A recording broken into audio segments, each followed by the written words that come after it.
Came on reruns every night at 11 o'clock. Gosh, you were 3 and you were just 1. And we've really watched it ever since.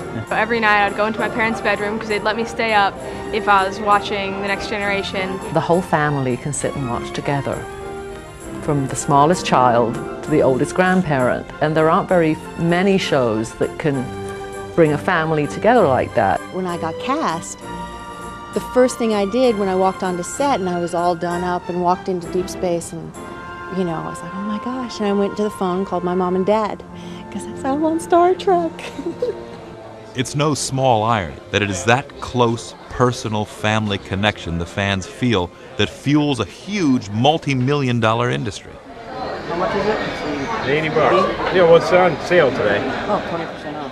DeForest signatures were about $75. So his signature was more valuable than the others at that time when he was alive. When he passed away, it immediately went through the roof. I've seen them as high as $400, $500. There's 2 different 9-inch figure. One was a Target exclusive. There's a 12-inch. There's a 3 or 4 different 4.5-inch figure. There's an international version. None of them you can keep in stock. This is Captain Archer of the Starship Enterprise. It's still the concepts of family and idealism behind the show that continue to draw the fans. It speaks to some basic human needs that there is a tomorrow. It's not all going to be over with a big flash and a bomb. That the human race is improving. That we have things to be proud of as humans. But as he had been so often in his life, Gene Roddenberry was ahead of us, looking toward another dimension. When he died in 1991, Roddenberry's ashes were sent into space aboard this private rocket. He had been the genesis of 600 episodes of a television show that had changed the lives of millions of fans, all united by their fierce devotion to the Roddenberry vision. A social zone that brings together people of different countries, races, disabilities, sexualities, and ages. Someone once told me that time was a predator that stalked us all our lives. And I rather believe that time is a companion who goes with us on the journey, reminds us to cherish every moment, because it'll never come again.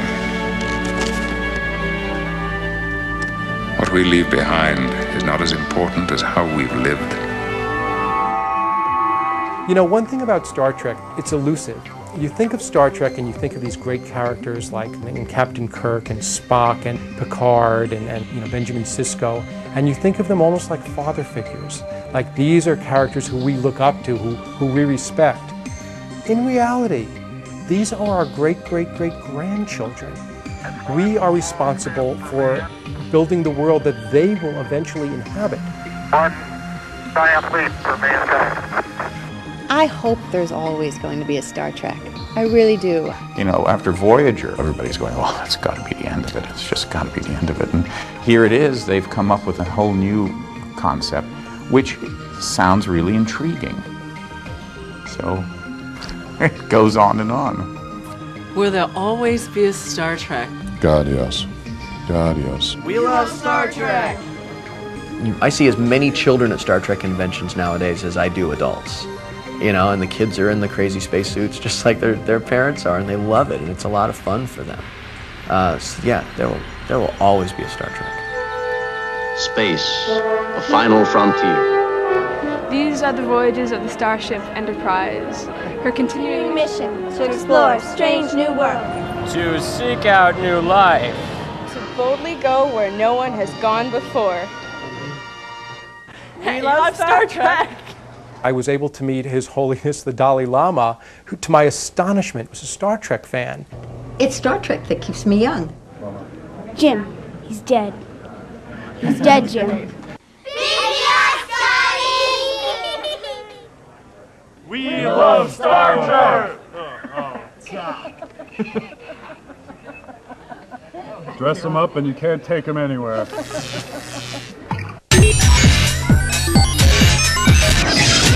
Transfer complete.